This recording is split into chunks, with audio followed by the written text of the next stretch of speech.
Dari Kabupaten Maluku Tengah kita ke Kabupaten Buru Tribuners. Soal sekolah tatap muka di Kabupaten Buru, Tomia sebut tidak ada kasus COVID-19. Pembelajaran tatap muka di Kabupaten Buru Maluku telah diberlakukan hampir sebulan lebih. Pemerintah mengklaim belum ditemukan kasus penularan COVID-19 di sekolah wilayah tersebut. Sekretaris Gugus Tugas Penanganan COVID-19 Kabupaten Buru, Aziz Tomia mengungkapkan, tidak ada satupun sekolah yang melaporkan ada murid ataupun guru tenaga pendidik terpapar COVID-19. Oleh karena itu, PTM terbatas tetap berlanjut di Kabupaten Buru. Hingga saat ini belum ada kebijakan terkait semua siswa masuk sekaligus, kata dia. Sedangkan untuk PTM sudah berlaku secara keseluruhan di Kabupaten Buru.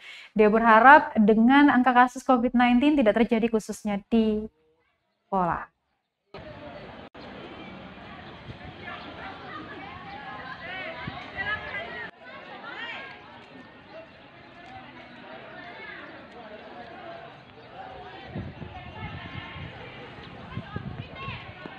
Oh ya baik, terima kasih. Khusus untuk program penetapan program belajar tatap muka terbatas di sekolah, Buru sesuai petunjuk PPKM level 1, sehingga program belajar tatap muka dibolehkan tapi terbatas.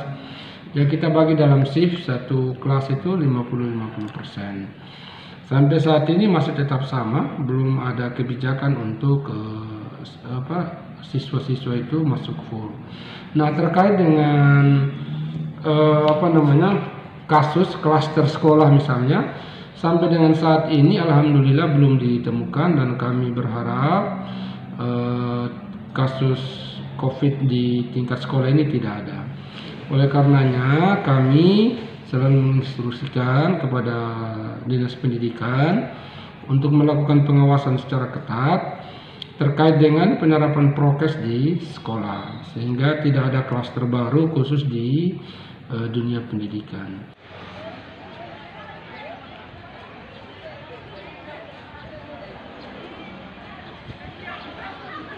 Terima kasih sudah nonton.